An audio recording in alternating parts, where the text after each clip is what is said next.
최근에 한 유명 인사가 정치를 시작하면서 이렇게 말했습니다.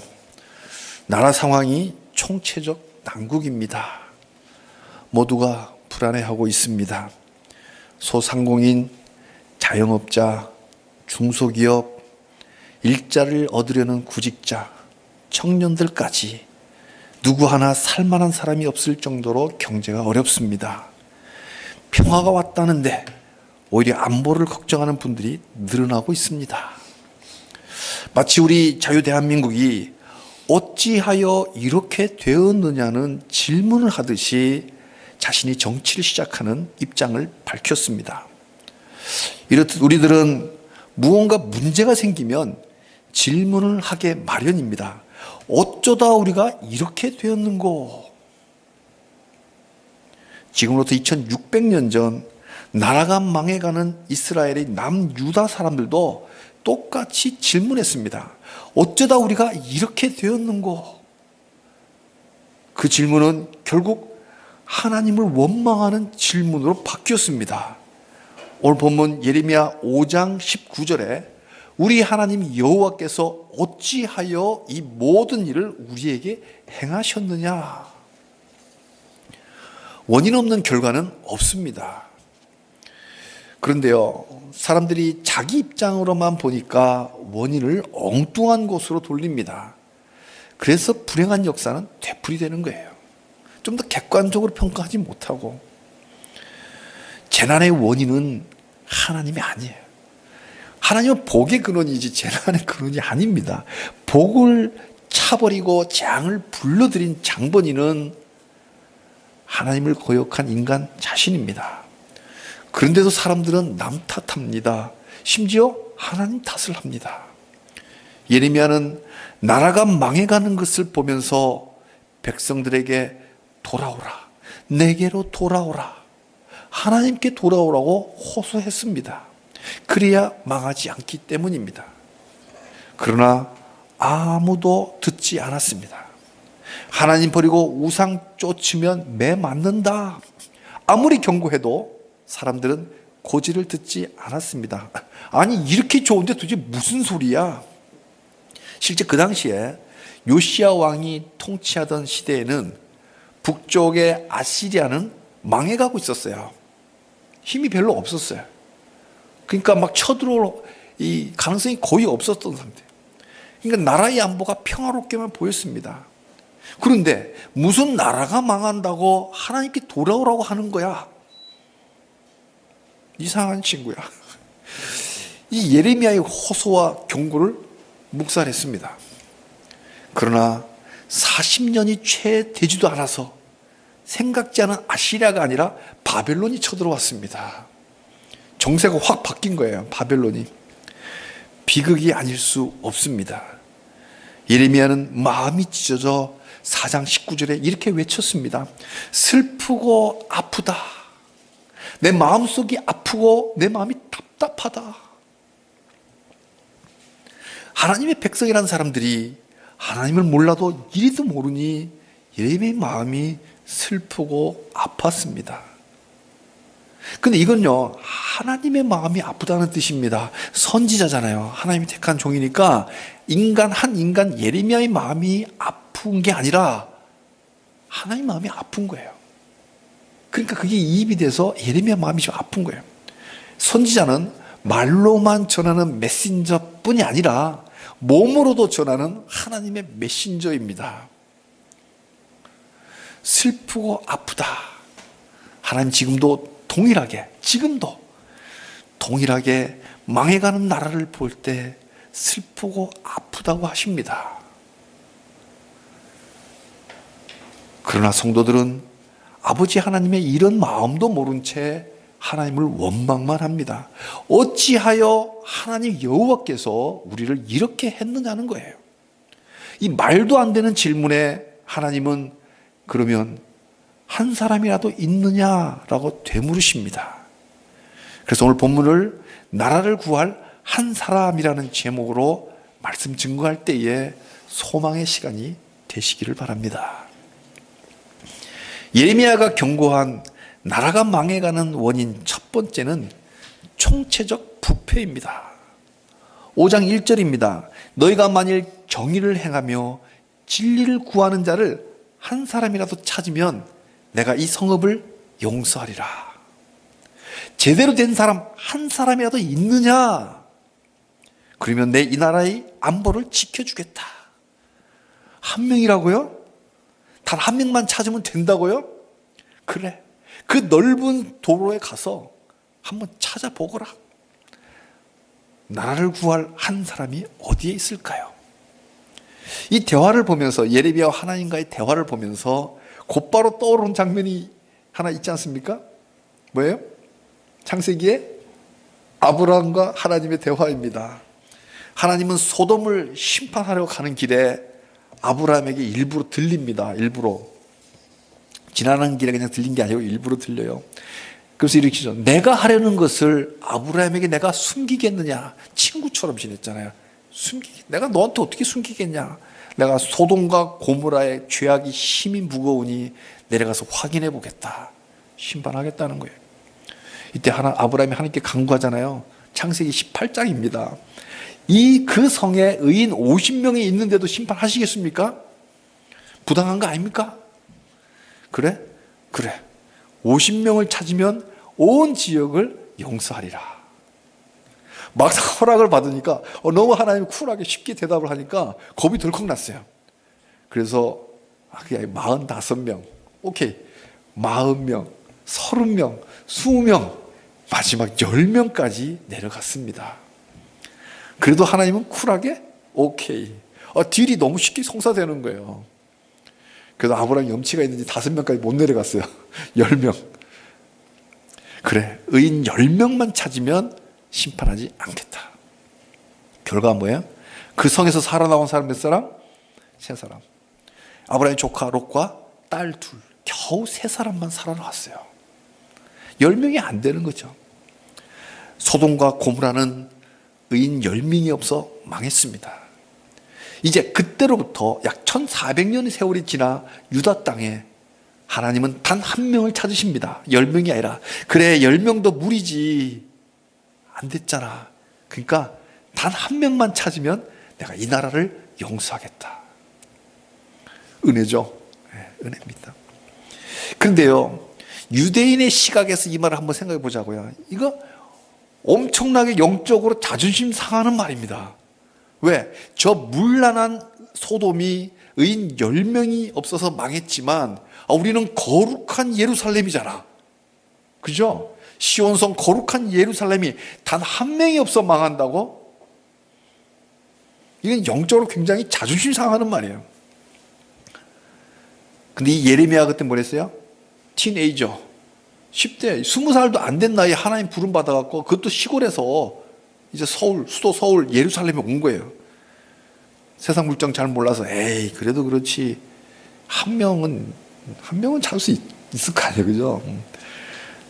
그래서 시골에서 올라온 아직 20살이 채 안 된 앳된 나이 예레미야는 설마 했다가 깜짝 놀랐습니다. 조사해 보랬잖아요. 수사하면 다 나와요. 백성들 중에는 나라를 구할 만한 단 한 사람이 없었어요. 찾지 못했어요. 왜요? 4절 보십시오. 4절에 보니까 내가 조사해 보니까 이 무리는, 백성들이죠, 이 무리는 비천하고 어리석어서 여호와의 길, 자기 하나님의 법을 알지 못한다. 자기 하나님 그 법을 알지 못한다. 이 법이 뭐예요? 토라, 율법, 토라, 모세오경, 특히 신명기, 우리가 봤던 그 신명기, 하나님을 사랑하라, 이웃을 사랑하라로 요약되는 그 신명기, 그 법을 알지 못한다. 왜? 백성들이 하나님 사랑하지 않고 이웃을 진짜 사랑하지 않았다는 얘기죠.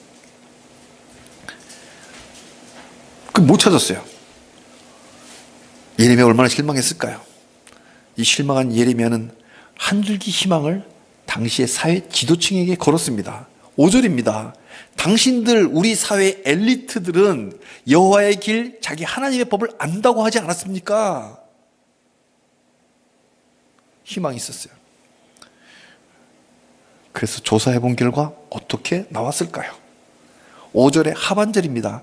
그들도, 사회 지도층, 하나님의 길을 안다고 이야기했던 그들도 일제히 멍에를 꺾고 결박을 끊은지라.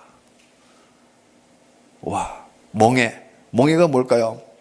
요즘 도시에서 자란 친구들 잘 몰라요. 멍에는 그 농사질 때, 소가 논밭을 갈 때 주인이 이끈 데를 끌고 막 쟁기 끌고 갈 수 있도록 이렇게 목에다 걸어놓은 그 이렇게 구부정한 나무예요. 그러니까 이 멍에를 쓴다는 것은 이제 비유인데 두 가지 용도로 쓸 수 있어요. 긍정적인 면과 부정적인 면을 쓸 수 있는데, 부정적인 면은 억압을 받는다, 고난받는 거, 억압받는 거, 종살이 하는 거, 구속받는 거. 왜? 꼼짝 못 하잖아요. 그대로 끌고 가니까. 그렇게 부정적으로 쓸 때는 멍에를 씌웠다는 것은 고난받는다, 내가 통제받고 내가 자유를 잃었다, 이런 뜻으로 쓸 수 있고요. 긍정적으로 볼 때는 그 다스림을 받다 순종한다, 이런 뜻이 될 수 있어요. 여기서 하나님의 법을 안다는 사회 지도자들이 일제히 멍에를 꺾었다는 말은 하나님의 법대로 살지 않았다는 뜻이에요. 일제히 하나님의 멍에를 스스로 꺾어버린 거예요. 그러니까 거기에서 자유로워진 거예요. 하나님으로부터 자유로워진 거예요. 그 죄를 짓고 사는 거예요. 하나님 법대로 살지 않고 그 멍에를 쓰지 않고 마음대로 살았다는 거예요. 말씀 순종하지 않았다는 뜻입니다. 그것도 일제히. 그러니까 뭐예요? 일제히니까 싹 다, 전부 다, 한 사람도 없이, 예외 없이 모두가 다 하나님의 멍에를 꺾어버리고 멋대로 살았습니다. 그러니까 지도층 모두가 다 하나님 말씀을 지식으로만 알았지 실제 삶으로는 말씀대로 살지 않았어요. 시험 치는 건 100점, 답안지 내면 끝, 실제 삶은 빵점. 그래서 백성들이나 지도자들이나 모두가 다 하나님 말씀에 떠났습니다. 이게 뭐예요? 총체적 부패. 총체적 부패. 제가 그랬잖아요. 나라가 망하는 첫 번째 원인, 예레미야가 지적한 것이 총체적 부패예요. 서두에 한 유명인사가 정치에 입문하는 자기 이유가 나라가 총체적 난국이다. 그래서 나 좀 보탬이 되려고 내가 나섰다. 총체적 부패야. 근데 아이러니하잖아요. 그 시대가 요시야 왕이 다스리던 때잖아요. 요시야 왕 정말 반짝반짝 빛나는 몇 안 되는 왕 중에 한 명입니다. 요시야 왕이 성전에서 발견한 토라의 율법책 신명기에 읽으면서 왕은 궁 안에서 자기 그 왕의 옷을 찢으면서 수도 없이 찢으면서 회개했습니다. 그렇지만 그 궁 밖에서는, 궁 안에서는 그렇지만 궁 밖에서는 비천한 백성들이나 배웠다는 지도층 모두가 다 일제히 부패했습니다. 하나님의 정의가 강물 흐르지 않았고 진리를 구하는 자가 아무도 없었습니다. 단 한 사람이 없었습니다. 사회가 정의롭지 못하고 공정하지 못하면 부정부패가 만연해집니다. 당연한 거죠. 5장 27절 28절에 자기 이익을 얻으려고 속이고 사기쳐서 거부가 되었다고 고발합니다. 한쪽은 사기쳐서 부를 쌓고 또 한쪽에는 사기 당했으니까 또 착취를 당해서 더 가난해졌다고 고발합니다. 29절입니다. 내가 이 일들에 대하여 벌하지 아니하겠느냐고 하나님이 말씀하십니다. 하나님의 심판이 누군가에게는 무섭게 들리겠지만 또 누군가에게는 복음으로 들리지 않겠습니까? 이런 자들을 벌하시겠다니까 착취받고 억압받는 자들에겐 복음이죠. 자, 이 말씀을 보면서 오늘날 우리의 사회는 어떻습니까? 현재 우리가 살아가고 있는 2019년 대한민국의 자화상은 어떨까요? 이 본문은 무려 2600년 전의 상황인데도 어쩜 오늘날 우리 사회가 이렇게도 똑같이 들어맞을까요? 때 아닌 이념 전쟁으로 안보가 불안합니다. 경제가 어려워지는 것도 이게 다 이념 전쟁의 하나의 결과입니다.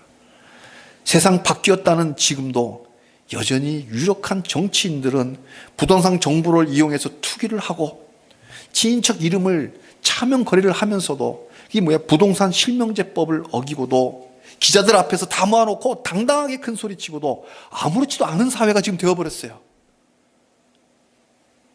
실행법을 다 어겨도 오히려 기자들 모아놓고 큰 소리 쳐도 아무렇지도 않은 그런 사회가 되어버렸어요. 이게 무슨 공정한 사회입니까? 세상 정치인은 그렇다 치고, 그러면 하나님 말씀을 맡았다는 하나님의 종들은 어떨까요? 유다의 지도자들과 다르게 하나님의 멍에를 잘 메고 있긴 하는 건가요? 아니면 그들처럼 무대 뒤에서는 일제히 멍에를 꺾어버리지는 않는 걸까요? 아무리 이름 있는 유명한 목사라도 북한의 공산당을 두둔하면 가짜입니다. 북한이 세계 1등 하는 유일한 게 딱 하나 있어요. 세계 1등 하는 거. 우리나라는 1등 하는 거 많아요. 하나의 회사가 월드 베스트 제품이 20개, 30개 넘는 회사 무지하게 많습니다. 그러니까 우리 남한은 세계 1등이 많은데 북한에서 세계 1등 하는 거 딱 하나 있어요. 그거는 종교 핍박 지수 1위입니다. 이슬람보다도 꾸란에 예수를 하나님의 아들이라면 죽여라라고 써있는 그 꾸란에 무참하게 선교사들 목을 댕강댕강 잘라서 유튜브에 올리잖아요. 그 이슬람보다 더 잔인하게 크리스찬을 핍박하는 게 북한입니다. 그런 집단을 옹호하는 목사는 명성이 어떻게 났든지 간에 이미 하나님의 멍에를 꺾어버린 가짜 지도자들입니다. 우리 사랑하는 성도님들, 깨어있는 영으로 이 시대 잘 분별하시기를 바랍니다. 이런 자들에게 하나님은 여전히 구절로 되물으십니다. 내가 어찌 이 일들에 대하여 벌하지 아니하겠으며 내 마음이 이런 나라에 보복하지 않겠느냐. 4000년 전 소돔이나 2600년 전 예루살렘이나 AD 2019년을 달리는 우리 대한민국이나 뭐가 다를까요? 사랑하는 성도님들, 내 영혼이 잘된 같이 내 육체도 거룩한지 돌아봐야 됩니다. 성경을 읽을 때 그냥 고상한 교양으로만 읽으면 안 돼요. 이 말씀을 내 삶에 한번 적용하면서 되돌아봐야 돼요. 영육 간의 모든 영역에서 하나님의 정의와 공의가 강물처럼 흐르는지 되돌아봐야 됩니다.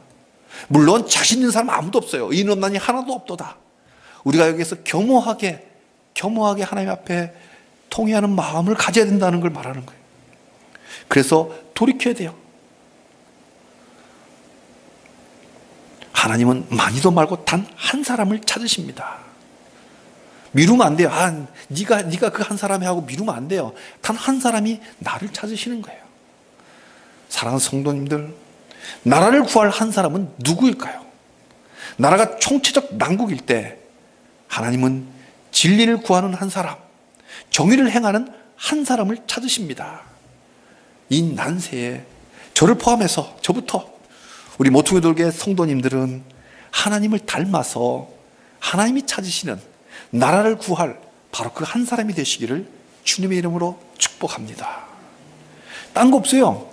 정의를 행하며 하나님의 말씀대로 순종해 사는 거, 그 한 사람을 찾는 거예요. 우리의 전쟁은 육의 전쟁이 아니라 영의 전쟁이에요. 두 번째로 예레미야가 경고한 나라가 망하는 원인 두 번째는 하나님의 백성들이, 세상 사람들은 그렇다 치고 하나님의 백성들이 막상 자기 하나님께 거역하는 거예요. 첫째가 총체적 부패라면 둘째는 성도의 부패입니다. 4장 22절입니다. 내 백성은, 성도잖아요, 성도. 내 백성은 나를 알지 못하는 어리석은 자요, 지각이 없는 미련한 자식이라. 자식이 부모를 못 알아보면 정말 이것처럼 미련한 게 있을까요? 지각이 없다. 악을 행하기에는 지각이 있으나 선을 행하기엔 무지하도다. 한탄했습니다. 잠언 1장 7절에 여호와를 경외하는 것이 지식의 근본이다. 그러니까 지식이 없고 지각이 없는 사람은 하나님을 경외하지 않습니다. 알려고도 하지 않아요. 저는 공부 잘해갖고 상 받아본 적이 거의 없어요. 근데 딱 한 번 있었는데, 언제부터냐면 복학하고 나서부터예요. 군대 갔다 와서. 그때 장학금을 받았어요. 생각지도 않은. 그리고 돌이켜보니까 복학하고 나서 믿음이 가장 좋았던 것 같아요. 그 하나님 경외하고 하나님 가까이 하면 성적이 오르더라고요. 그 지식의 근본, 하나님이 경외하는 것이 지식의 근본인 거예요. 그래서 책상에 오래 앉았다고 해서 잘하는 게 아니라 하나님을 정말 경외하는 우리 크리스천 학생들은 성적도 잘 나옵니다. 그렇지 않으면 지혜가 있어 보여도 악을 행하는 데는 기가 막히게 돌아가는데, 머리가 돌아가는데 하나님 아는 일에는 완전히 올 수도 배요. 말 못하는 우상처럼 하나님 영역은 조금도 듣지도 보지도 못하게 됩니다. 영의 양식인 성경을 읽으려고 하지도 않습니다. 그래서 우리 모퉁이돌 교회는 성경을 매일 읽습니다. 성경 읽으면 하나님 마음을 알게 됩니다. 성경 읽으면 하나님의 음성을 듣게 됩니다. 처음엔 내가 성경을 읽지만 조금 더 읽어 나가다 보면 그 성경이 나를 읽습니다. 내 마음을 성경에 비춰보는, 거울처럼 비춰보는 거예요. 그래서 성경이 나를 읽어요. 그러면서 성경이 나에게 말을 걸어옵니다. 너는 어떠냐? 말을 걸어오기 시작해요. 그 말씀으로 하루를 살아갑니다. 하루하루 하나님과의 그 관계가 바르게 되면 하루가 평강합니다. 사람들과의 관계도 풀리고 내가 손을 하는 모든 일들이 풀리고 평안한 하루를 누립니다. 그러나 유대인들은 하나님을 거부했습니다. 하나님의 십계명을 거부했습니다.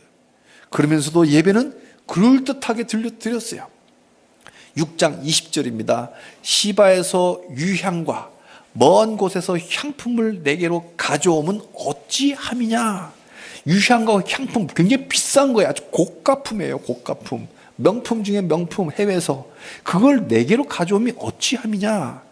나는 그들의 번제를 받지 아니하며 그들의 희생제물을 달게 여기지 않노라.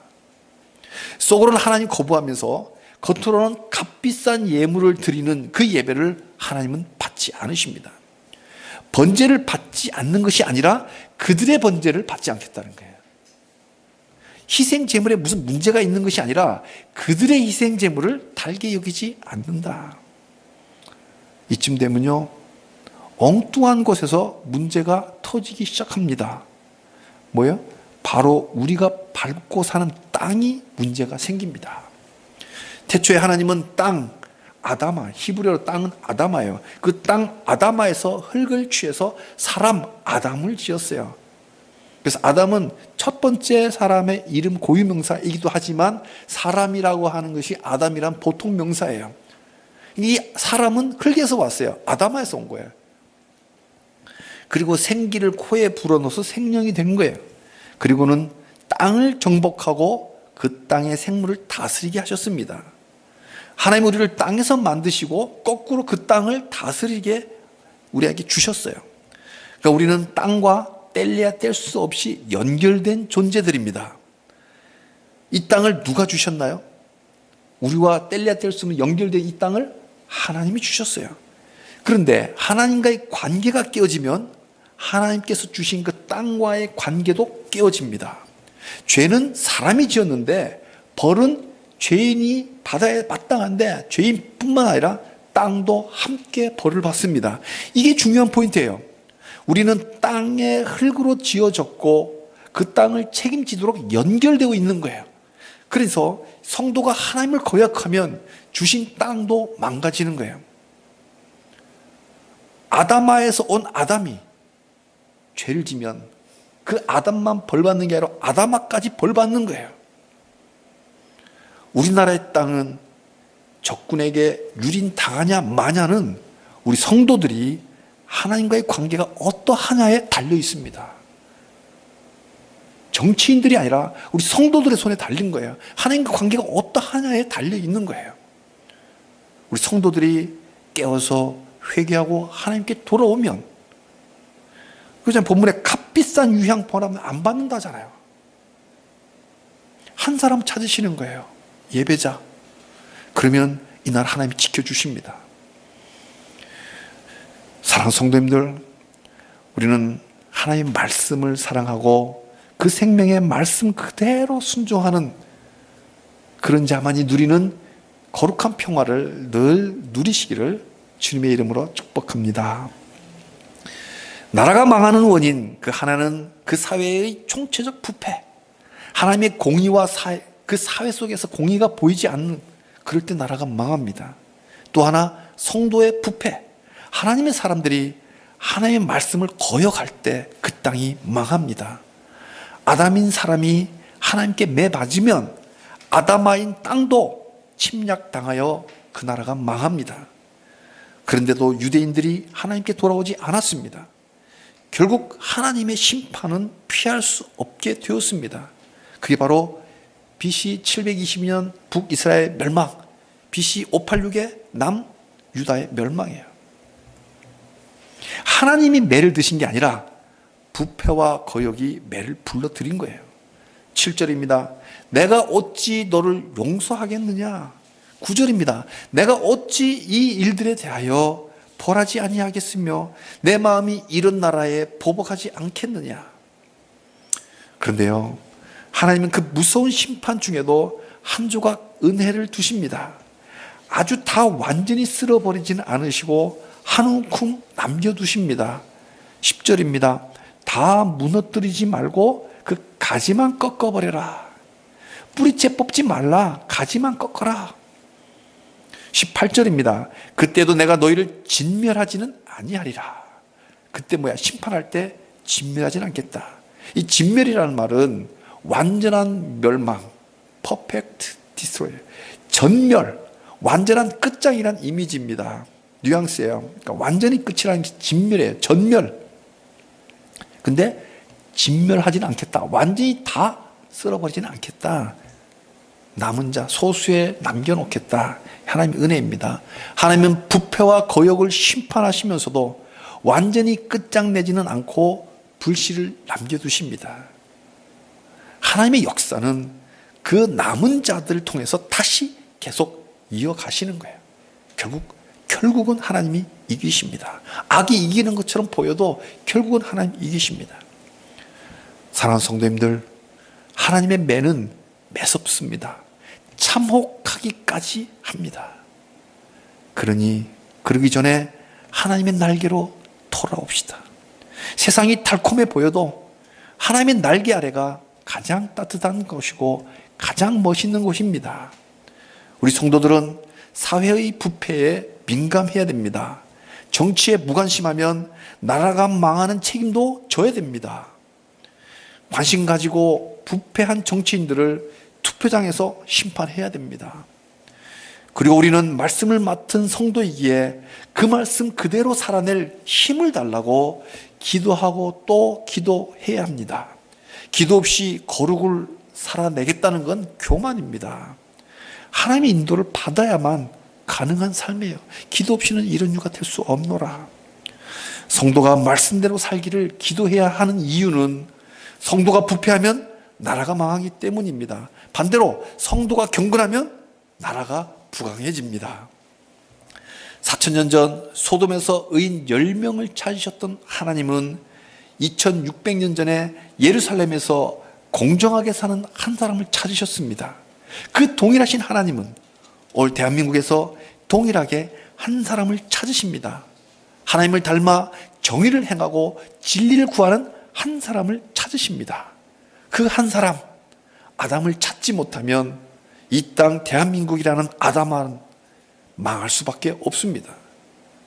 우리 모두 나라를 구할 한 사람이 되어 주십시오. 이 고요한 평안을 다음 세대에게 대대로 물려주는 거룩한 하나님의 사람들이 다 되시기를 주님의 이름으로 축복합니다.